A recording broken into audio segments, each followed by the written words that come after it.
Welcome back, everyone. This is John Craig, and it's good to see. We have a whole bunch of folks just waiting here in the chat room, and that's pretty awesome. It's great to be back with you. What a day it's been! Have y'all been waiting for this next round of this journey with Enoch? Oh my goodness! I'm telling you, we left off at a cliffhanger last week, and I hated to cut it off, but the clock said do it now. So I had to cut it off right then and there. Yes, we have been going through this whole study of Enoch. Now, this whole study, you can't even really call it a study, can you? It's like this journey. We're on this journey, and we're like experiencing these things with Enoch as he goes. So call this more of a journey or an experience with Enoch. But in it, we're going to find some things that have often been taught within well, I would have to say even around it's a little bit in the Hebrew, it's a little bit in the Messianic, but a lot more in maybe some of the Christian churches. Not all Christian churches, but there's certain things that are like you might say teachings, or I don't like using the word doctrines, but they're kind of like an understanding of the spiritual realm and why are things like they are in the spiritual realm like we know it. So we're going to get there, and we're going to be talking about some of these things tonight. And if I don't go off on too many trails, y'all maybe you have to help me get back on track. So who are you? Life of Worship. Yeah, see up here on the top of the screen right there. There's a little thing as you can barely read it. Up here by the ceiling tile and the top of the drum cage, it says Life of Worship Ministries. And my wife, Sandi, and I pastor Life of Worship here in Amarillo, Texas. If you're ever nearby, close by, and it's around Shabbat or a time that we're having a gathering, we would love for you to stop by. We do have our Shabbat services on Shabbat. Yeah, 12 noon Central. And that usually goes for a couple hours. Then we have a little break. And then at 3 Central, we have our encounter service, which has just been off the charts lately. And where we have a time of worship, there's been a lot of prophetic words, just real powerful depth of this river of the glory of Yahweh that's been in the house. And many of you all have been joining us online, and we sure appreciate y'all joining us. I pray that wherever you're at, that there's just this river that goes through the streams. It's like streams coming out, and everybody is soaking in it while we've gathered together. So we're having some great times on Shabbat, and glad that everybody can join us and share the word, spread it around, let people know. Have people gather with you at your house or in your living room or wherever you might be, and that would be totally awesome as well. And of course, we have this broadcast every Tuesdays. We have Mondays, Let Us Reason Together, and Pastor Sandi and I also join together on Monday in the Monday morning War Room. And then there's also Planet Chapter that Pastor Sandi and Mark David Smith co-host together. So yeah, those are the things that's going on. We're looking forward to Shavuot. I think this 35, 36, 37. This is 38, day 38 in the counting of the Omer. So it's our countdown. We're getting much closer to Shavuot. So excited about that. And what else can I say? Thank you, everyone that's been part of this ministry in terms of giving financially, your love gifts, your tithes, your offerings. You've been able to go online and donate online. Some of you mail your gifts to us, and that is totally awesome as well. You can go to our website. I'm going to stick that up here real quick so everybody can see it. And it is right here on the ticker down below, lifeofworshipamarillo.org. If you'll go there, you'll find our website and a button at the top of the page. It says donate. And so you could donate online. And very good. We certainly appreciate that. Tell you what, we're working on our bills. Father's providing. It's just not as fast as I like to see, but because of your prayers and your support, we're able to take one day at a time and get through it. All right, you ready? Are you ready for Enoch? Hey, by the way, Life of Worship Ministries YouTube channel, you can go there and pick up all of the episodes. I think this is probably part 5 of Enoch, and we're on chapter 14, where you stopped in the middle of it last week. So we have 4 other episodes. If you need to get caught up, just stick it on 1.5 times, 2 times speed, and you can kind of zoom through it, and you can get caught up to us and join us live every Tuesday evening as well. And so, Eddie and Tammy Johnson, it's great to see you pop into the chat room as well. I see you there. So, okay. All right, here we go. Oh, and right now, everyone that's listening, or if you're catching it in the archives, go over to the thumbs up and punch that button. Give us a thumbs up. Certainly appreciate that. And share and subscribe and notify. Click the notify button. So whenever we go on live with the Life of Worship Ministries YouTube channel, you will be notified. Okay, there we go. That's enough. And we're going to jump in to chapter 14. And where did we leave off? Well, remember last time we had this whole idea of these watchers, and these watchers are getting some bad news. And because why? Because Enoch was he was carried away in a vision. So it reminds me of what Paul said. I don't know if I was in the body or out of the body, but I don't know. There was a man. But he didn't really say I, because he put it in the third person. But in the third person, it could have been him. He could have just been talking about it in the third person, as Bob Dole used to always say about himself in the third person. Yeah, Bob Dole. Remember Bob Dole back in the middle of the 90s, leader of the Senate? He ran for president against Bill Clinton. Yeah, Bob Dole talked about himself in the third person. Well, we have this thing going on where Enoch is you get this picture. It's telling the story of Enoch as if someone is watching Enoch go through this. Paul talks about himself in the third person, but actually, it's kind of weird, because this is like a autobiography of Enoch, because he's given this, he's sharing his experience, and I'm telling you, I'm drawn in. It's like those stories around the campfire, and so pretty, really cool that way. Hey, Linda, good to see you in there as well. So, chapter 14 of Enoch. Now, I'm using, by the way, if you're wondering what version I'm using the Sefer edition. There we go. And some of you are using maybe like the King James version that has the Apocrypha in it, and Enoch is in that version as well. And then there's a couple others. I think it's the Oxford Revised Edition, or with the Apocrypha. It's kind of a New Revised Standard version, I think it is. But nevertheless, that has it in. There's some others. You can go online. You can find versions of Enoch. So chapter 14, and he's having this vision, and he's already told the watchers this, but it's not like, the watchers want an escape.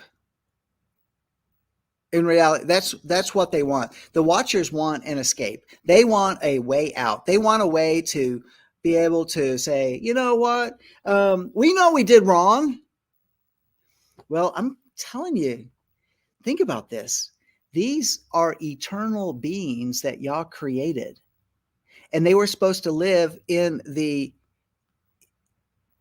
eternal realms, and their place, their abode, their dwelling place was not supposed to be on earth. It was supposed to be in the heavenly realms. Now, they might go on assignment to the earthly realms, but they were to return to the heavenly realms.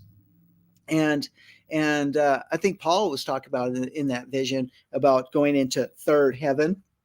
Well, that's where they're supposed to be, but they would find themselves no longer having this access to the third heaven, not like they had before.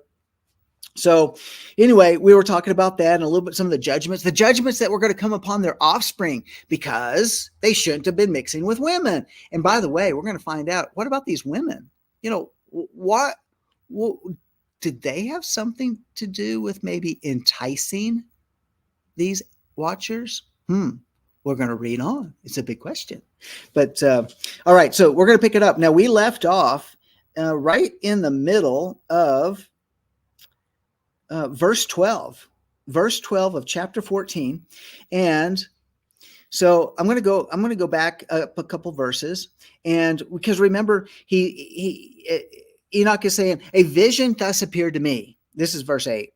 And in this vision, the clouds and the mist invited me. Agitated stars and flashes of lightning impelled and impressed me forward. So it's like he's going into this foggy place, but it's like he is being translated. I think that's probably a good way to do it. He's being translated and he's being moved. Now, could he be like Paul? I don't know if I was in the body or out of the body. If I don't know if I was in the spirit or out of the spirit. I don't know what's going on. I just know that I was no longer terrestrial bound, and I found myself in this cloud. It's kind of interesting. Yeshua left in a cloud. He came back in a cloud. And here's Enoch talking about himself being in a cloud in this misty type of stuff. But he finds himself being pushed forward or pulled forward or drawn forward, lifted forward. I don't know. Somehow or another, he's going forward like winds are carrying him. Sailing takes me away to where I'm. No, okay, all right. No, let's stop that. Christopher Cross song.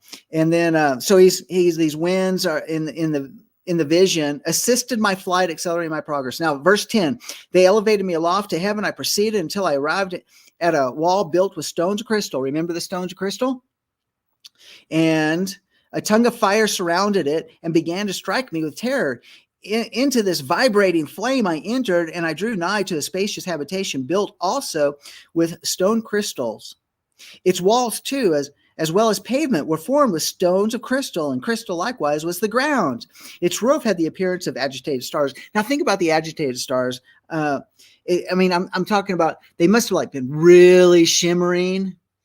There must have been this glimmering aspect. I mean, this uses the word agitated, but I'm thinking the agitation motion of a washing machine, kind of like light. That's what the light is. It's just agitated. It's shimmering. It must have been totally amazing, and kind of Tammy, maybe something like Dimitri Duduman's ride on Gabriel's chariot could be, and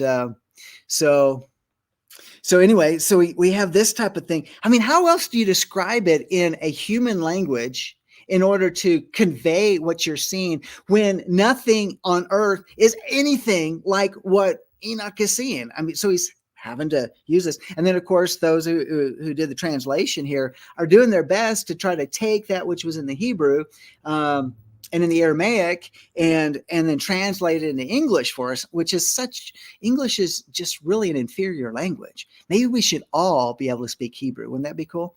Okay, so going on, and it says, let's see. So the fear factor, going into this unknown place that's totally wild and brilliant and off the charts. It's like, what am I doing here type of thing? And I don't even know. I mean, it feels real, but I'm in this vision. So is it not real, or is it real, or is it real, but it's not being experienced, like the Matrix type of, I don't know. I don't know what he's thinking. He's just like, it's so real, it's real. And so, but with these agitated stars and the flashes of lightning, among them were cherubim of fire.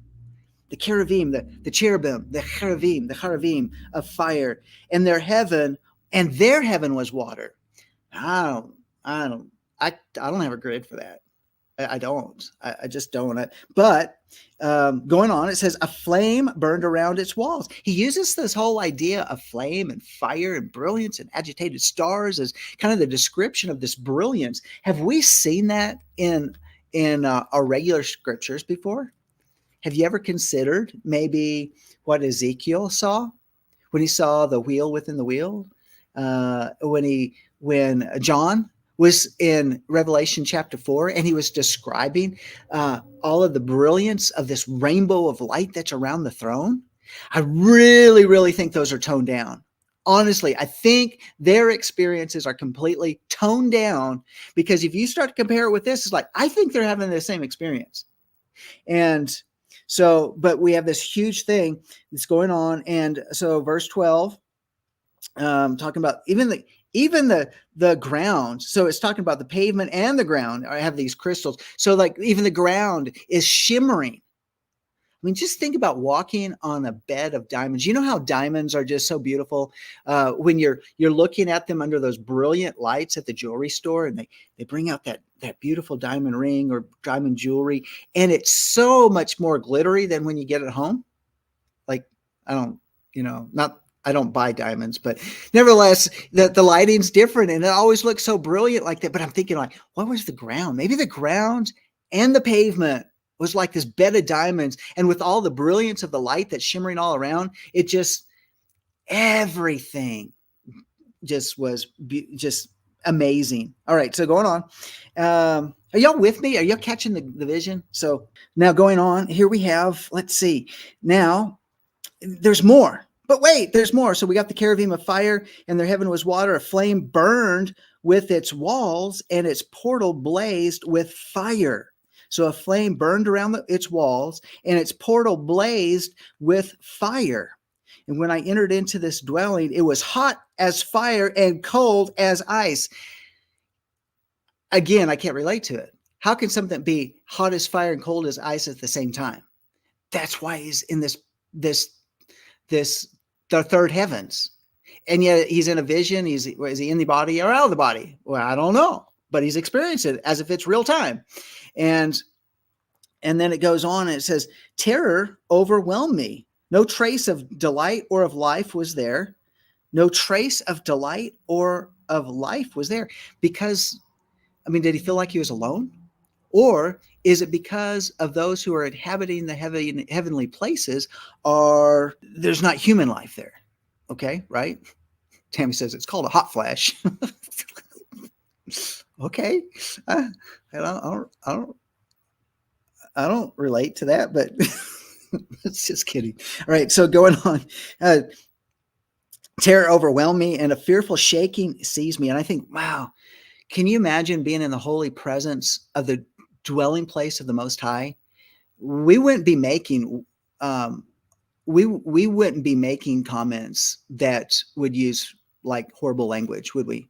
We wouldn't be making a place irreverent. We would be silenced. In fact, I would suggest that someone that is living in a deprived condition would not be able to live through that type of experience. Because how does one who has not come to Yeshua, that's under the blood of Messiah, that has not had their heart converted, and they're walking after the paths of righteousness, how can one come into the very holy presence of Yah whose heart would not be arrested? Right? I mean, think about that. Yeah. Okay, so going on, it says, terror overwhelmed me, and a fearful shaking seized me. Violently agitated and trembling, I fell upon my face. In the vision I looked, and behold, there was another habitation more spacious. So he's just entered into like the outer courts, and he's like, there's outer courts, but there seems to be something even more inside than where I'm at. And it's even more spacious, but it's a habitation. Okay. Every entrance to which was open before me, erected in a vibrating flame. There's more brilliance, this brilliance of a spectrum of colors, and probably even more so because he's going into the inner sanctuary of the Most High. So greatly did it excel in all points, in glory, in magnificence, and in magnitude, that it is impossible to describe to you either the splendor or the extent of it. The floor was on fire.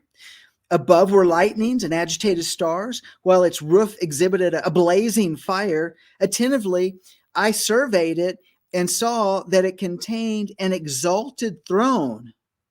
Ha! He's in the throne room. See? So, I mean, and it's expansive. It's not like this little throne. People, I think, have tried to depict these things on paintings and in one way or another. And you look at it and say, wow, that's pretty cool. But I mean, I'm telling you, the magnificence, what Enoch saw, there's no way to describe it. How he's putting it in a box because the limitation of language, especially the English language here that we're reading from. And so, but we have an exalted throne. Hey, let's look at something real quick. Let's look at Revelation. chapter 4. You want to go there with me? Where John is talking about this. After these things, I looked, and behold, a door standing open in heaven. Okay. All right. So put that what John saw together with what Enoch saw, and then all of a sudden, boom. Okay, let's go back to Revelation chapter 4. It's an operator issue. Okay, Revelation chapter 4, and he's hearing this voice, and which I heard, it was like the sound of a trumpet speaking to me, come up here, and I will show you what must take place after these things. Immediately I was in the spirit, and behold, a throne was standing in heaven, and one sitting on the throne, and he was like a jasper stone with a sardius in appearance, and there was a rainbow around the throne, like an emerald in appearance, and around the throne were 24 thrones, and upon, okay, so are we getting a little bit of an image here? And then going on, verse 5, and from the throne proceeded flashes of lightning and sounds and peals of thunder, and there were 7 lamps of fire burning before the throne, which are the 7 spirits of Yah.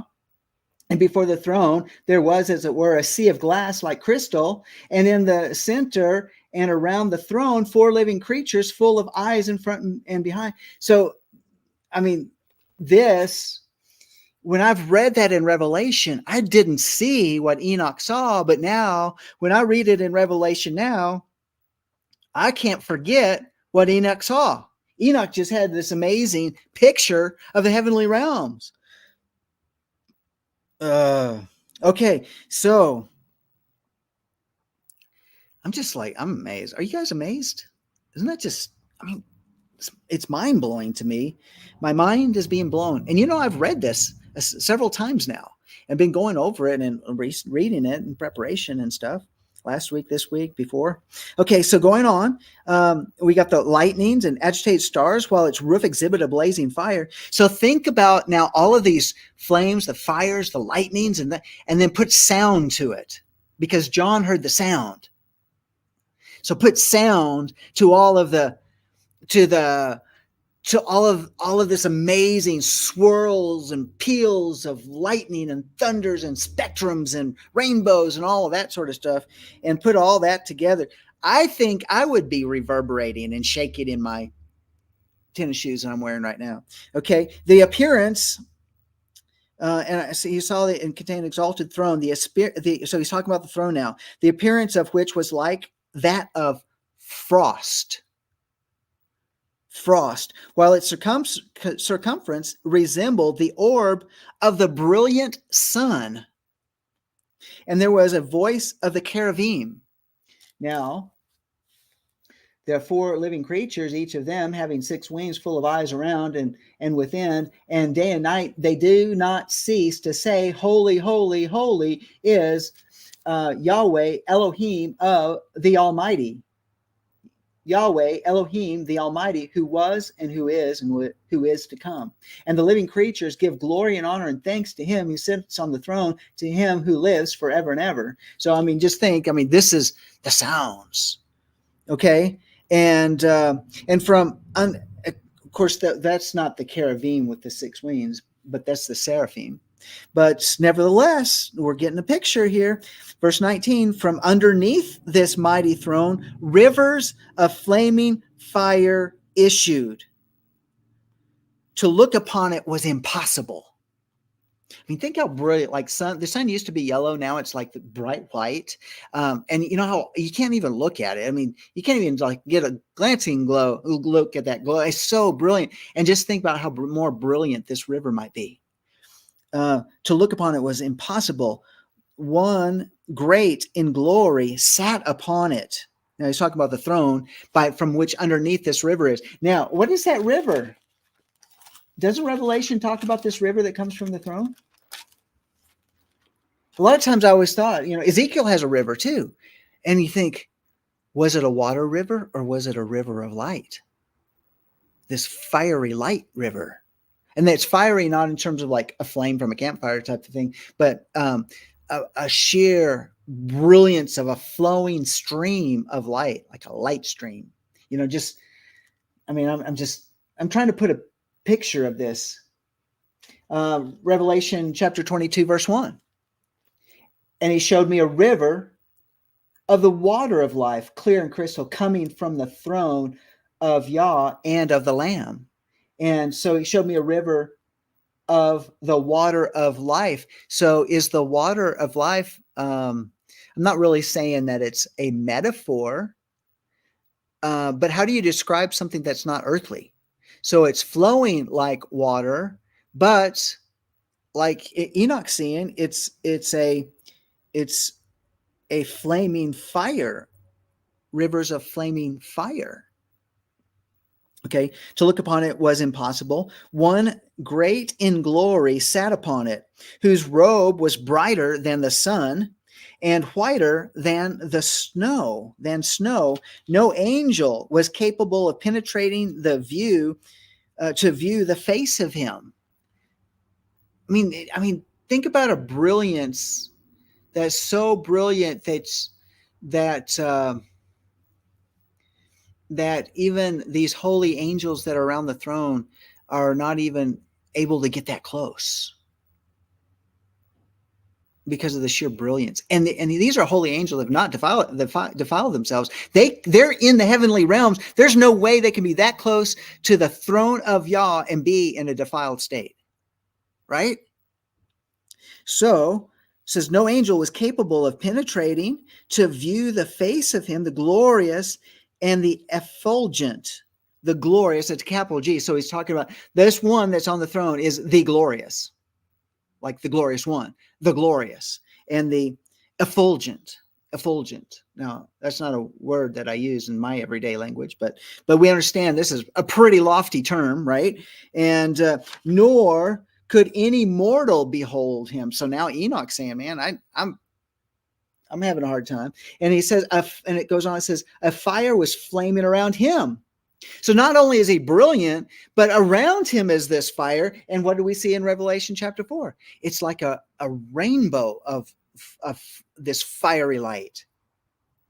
So a fire was also of great extent continued to rise up before him, so that not one of those who surrounded him was capable of approaching him among the myriads of myriads. Ooh. So now, so the first thing that you see is Enoch doing, he's entering in, he's like, okay, this is an amazing place that I'm at. And then he goes in through this another gateway, and he comes into this even larger habitation than what he had just walked through. And it's just glorious in its appearance. And he's looking at like the physical appearance of everything. And the next thing you see him seeing is like, okay, there's these angelic beings, these cherubim that are right there. And he's looking around. It's like there's myriads and myriads of angelic ones, like all around. Like, whoa, we are not alone. We're not alone in this universe. Okay, so it says, who were before him? To him, holy consultation was needless. Now he just threw us into another realm, because we're having this visual vision. How's that? A visual vision. This is like an out of matrix body experience. This is like totally seeing something like never before. And then the next thing you know, his mind is blown in another dimension, because to him, holy consultation was needless. In other words, he's experiencing the omniscience of the Most High. Think about this all-wise, all-knowing, like awesome presence of the Most High and all of his effulgence, his glorious appearance. And yet it's like, I know in my knower that my knower says this guy knows it all, and he doesn't have to consult with any, because his knowing is beyond all knowing. And because consultation was needless, is how it's phrased here. Yet did not the sanctified who were near him depart far from him, either by night or by day, nor were they removed from him. I also was so far advanced with a veil on my face and trembling. So now he's like, now get this. It's so brilliant that he's wearing a veil. He's wearing a mask.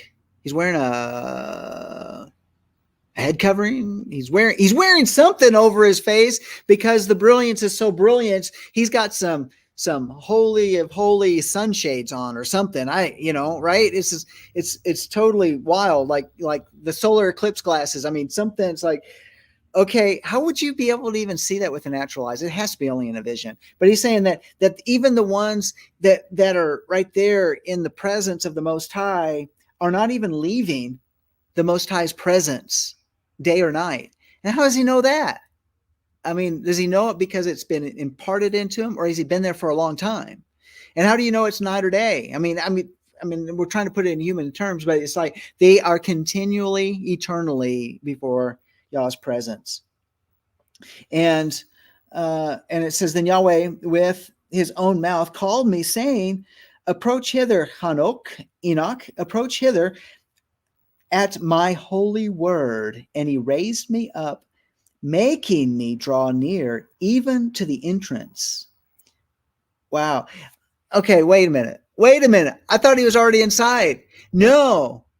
Enoch is like the guy that's outside the door peering in saying, what's going on in there? What's going on in there? That's really amazing. And then the Most High grabs him. Come on, Enoch, come on. No, I'm not saying he grabbed him by the shirt collar, but can you imagine the gentle hand of the Most High and saying, okay, I got you. Come on. It's all right. It's all right. And I think about, those dogs that they've been lost for a long time, or they've been abused and they're by themselves, and literally when they come by somebody or somebody comes near them, they just shake and tremble in just fear. I'm kind of getting that picture. Not that Enoch was like this dog that had been abandoned, and it was just of the nervous type, but here he is, but he just wants, just like that puppy, just wants to be loved.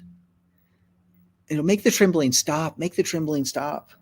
But he says he's making me draw near even to the entrance. My eye was directed to the ground. In other words, he couldn't even look up. It's such a holy moment.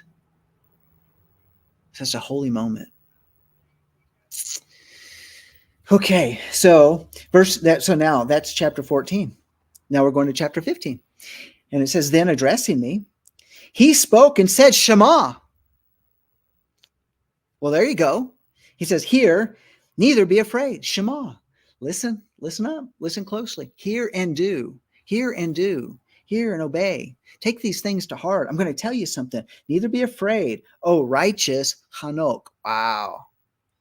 The Most High is looking at Enoch, and he's like, you being a man, I find worthy for you to draw close to me, to be near my throne, and I don't want you to be afraid. I mean, oh my goodness.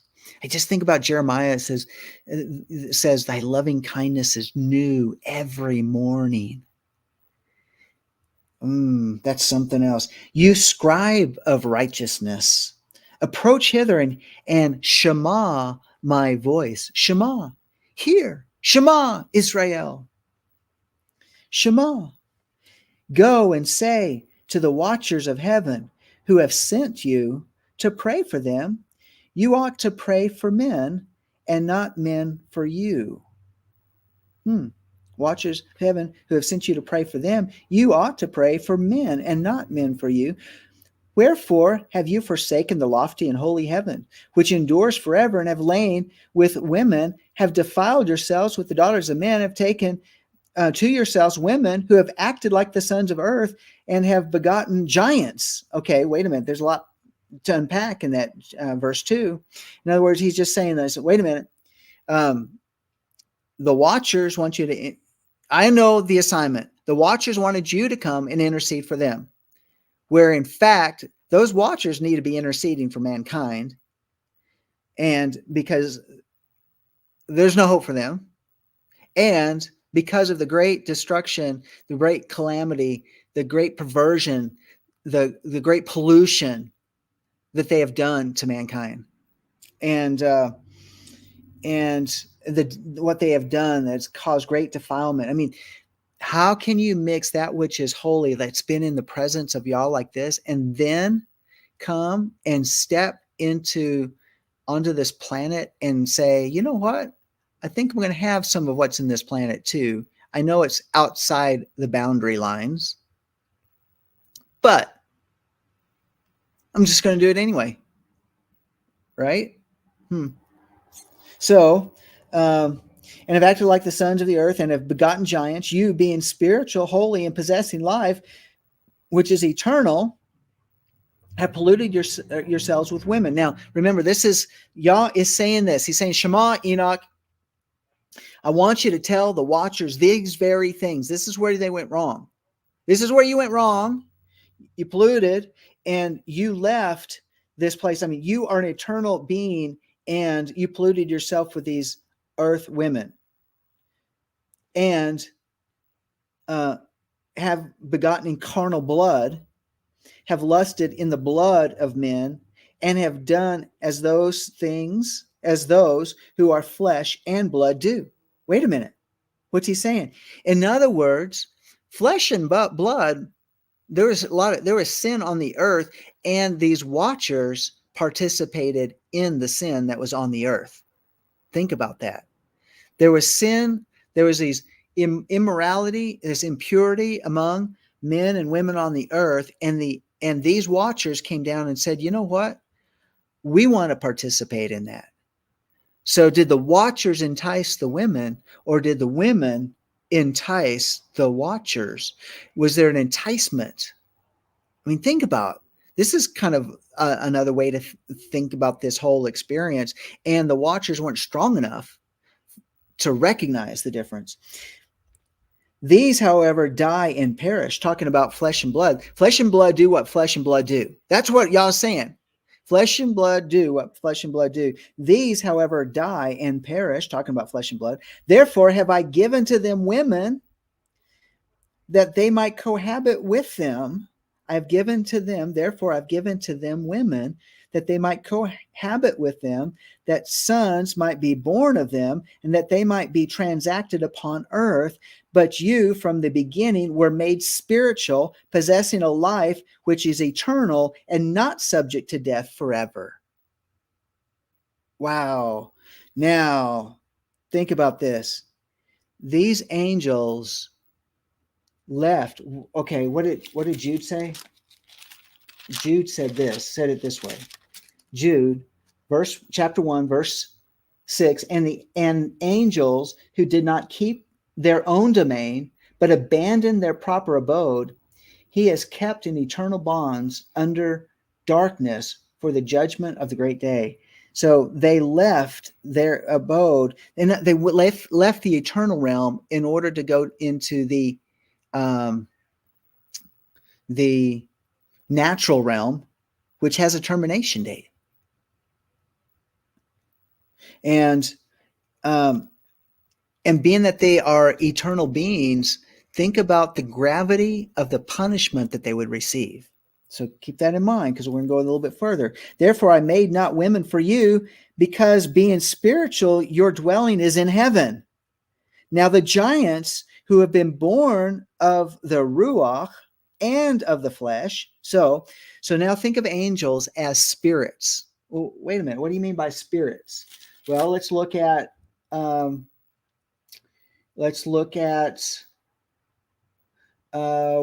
104, verse 4. He makes the winds his messengers, flaming fire his ministers. Just think about that flaming fire. This is the flaming fire elements that Enoch is also experiencing up there. So they're born, these giants who have been born of the Ruach, so of the spirit of these winds, the winds, like in Psalm 104, which, by the way, there's an echo of that in Hebrews 1:7. You can go there and look at that as well.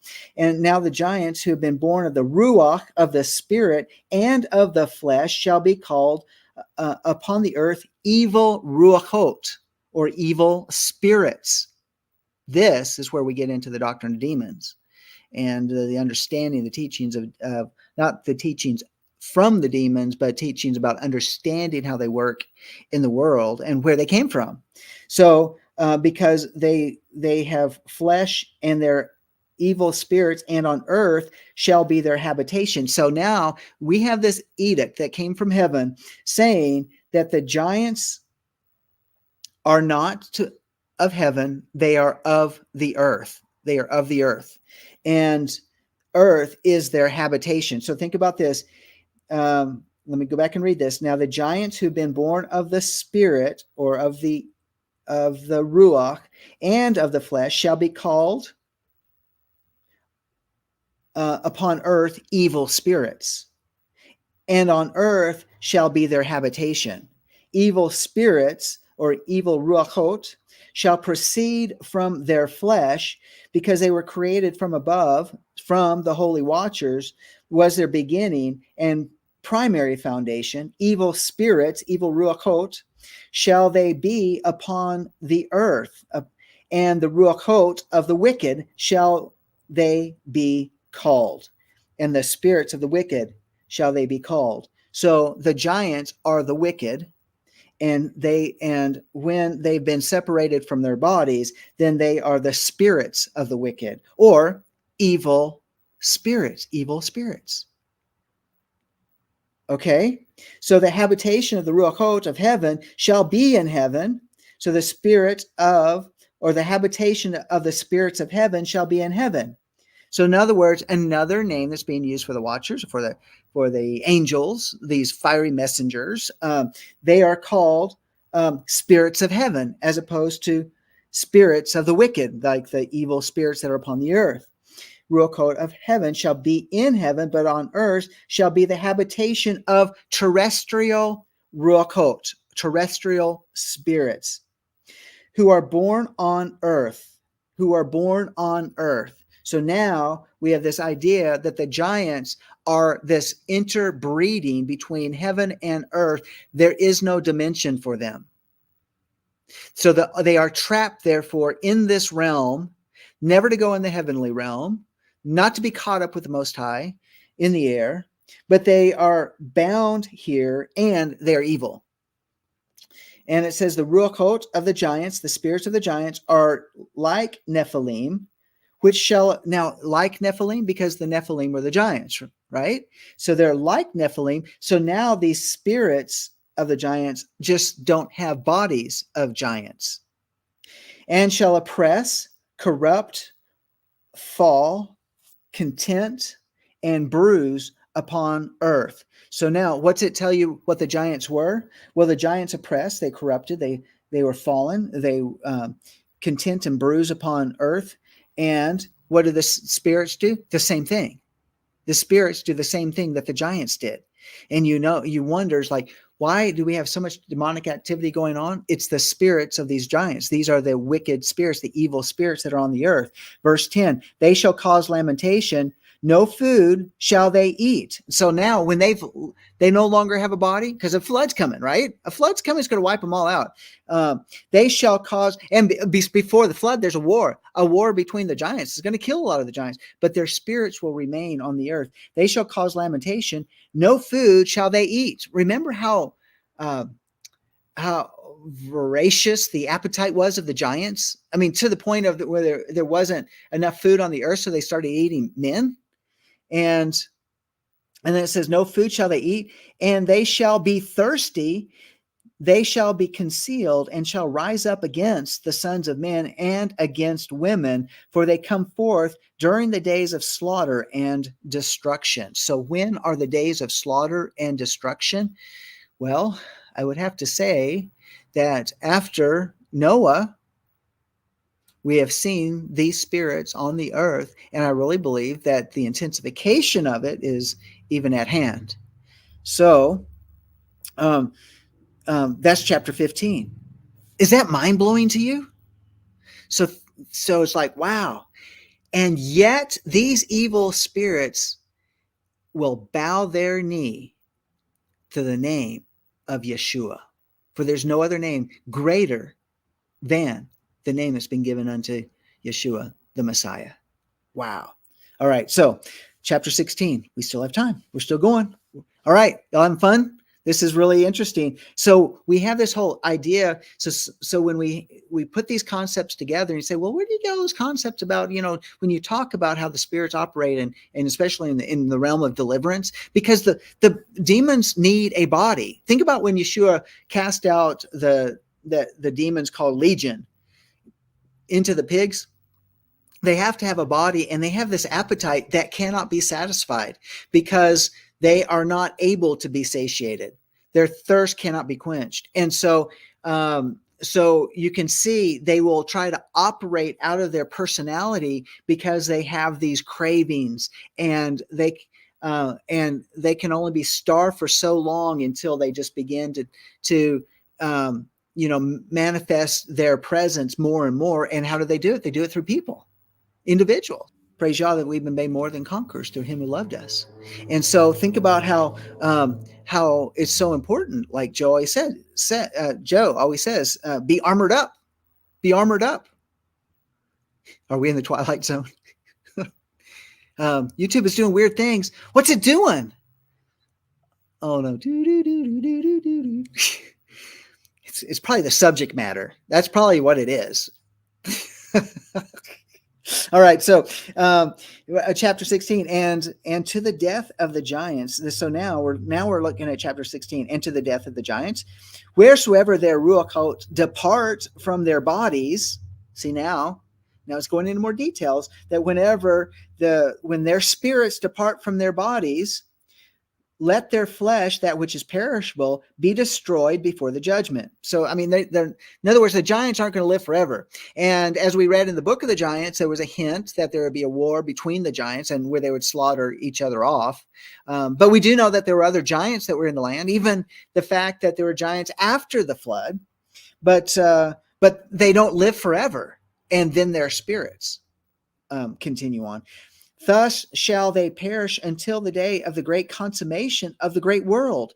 So in other words, it's saying like there's going to be giants. There was the flood judgment, but somehow giants survive and they continue on, and they will continue to die, and then their spirits will be left behind in the earth. And I'm thinking, well, where in the world those come from? But they found that giant over in Afghanistan, on Kandahar. The giant of Kandahar, like the red-headed giant, really smelly. Even bullets from the M16 wouldn't take it down. And so like they're impervious almost to weapons. So going on, it says, and now the watchers who have sent you to pray for them who in the beginning were in heaven say. Now this, all right, remember, this is Yahweh speaking from the throne. This is where Enoch's still there at the throne. And he's saying, the Shema, hear these words because you're going to pass them on. Say in heaven have you been. Secret things, however, have not been manifested to you. Yet have you known reprobated mystery, and this you have related to women in the hardness of your heart. And by that mystery have women and mankind multiplied evils upon the earth. Say to them, never therefore shall you obtain peace. All right. Now, okay, what did he just say? The angels didn't even know all the secrets of heaven, but they might have received some glimpses of different things. And those glimpses of the secrets of heaven, which was instead of being secrets of heaven, are just now translated, let's use that vernacular, for lack of a better term right now, to be mystery. But because they don't know the full mystery of it, they just got a hint of that mystery. It's called a reprobated mystery. And then that's what they taught the women and mankind. And this is where we get the dark arts. So you think about all of these, like the Illuminati, the Satanists, the Luciferians, and whatever called the 33rd degree and above folks, the witches, the warlocks, the wizards, all of those. And you think, wow, they somehow or another they have the ability to tap into the supernatural. Well, what are they tapping into? Well, they're tapping into these evil spirits, these giants who, remember, their watcher fathers. They who are able to pass down the knowledge that was once upon the earth back then to the people today. That's why the dark arts aren't much different than Babylon and the Tower of Babel and in Egypt and all of that. It's the same thing, passed down from generation to generation. Those that have entered into the deep darkness at the sacrifice of their own flesh, at the sacrifice for the sake of power, supernatural power, something that's above and beyond that. They don't really understand. They've tapped into the mysteries of the reprobate. They'll continue to multiply the evils and upon the earth. No wonder.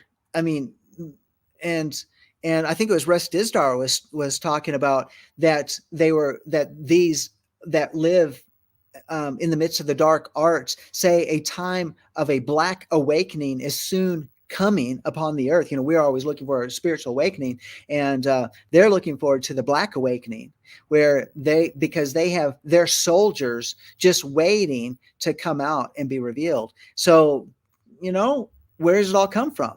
We're taking it back to Enoch before the flood. Yeah, that was chapter 16. Right? So chapter 17 short, maybe we can squeeze that in real quick. And they raised me up into a certain place where they, the angels, were like the appearance of a burning fire. Remember, now we were talking about these, he makes the winds, his messengers, flaming fire, his ministers. So now he's saying, like, wait a minute. So the Father's speaking to him. Now the angels are now lifting him up to a certain place. And this is what they look like. They look like the appearance of a burning fire. And when they pleased, they assumed the likeness of men. So, okay, they can, I don't like using shape shift when it's talking about the holy Malachim of Yah. Okay, but they have the ability to be transformed into the image of man, into the likeness of man. They carried me to a lofty spot, to a mountain, the top of which reaches to heaven, and behold, the receptacles of light and of thunder at the extremities of this place where it was deepest. There was a bow of fire and arrows in their quiver, a sword of fire. Well, who carried a sword of fire? The cherubim carried the sword of fire. So was it these, are we describing cherubim here? And every species of lightning. Did you ever think that there's different types of lightning? I always think about flashes of lightning, rolls of thunder, and, like the song is. But every species of lightning, wow, there's different types of lightning that are described. When they elevated me to a babbling stream and to a fire in the west, which received all the setting of the sun, I came into a river of fire which flowed like water. Emptied itself into the great sea westwards. I saw every large river until I arrived at the great darkness.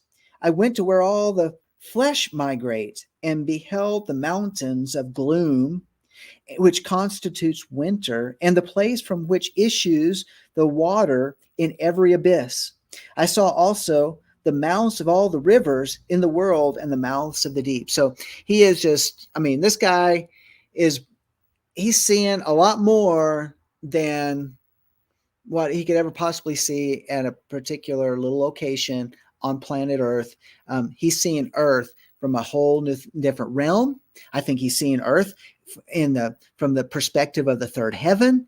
I think he's seeing even more of those elements. I got to stop right here, but we'll do more next time because this is pretty crazy. I hope you enjoyed it. It's been a wild ride today. And till next time, shalom, shalom.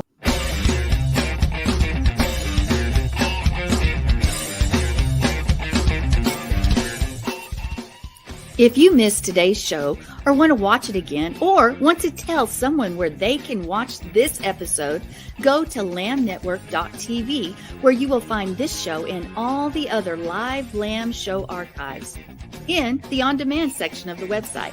Thank you for watching, and don't forget to tell someone about the Messianic Lamb Network.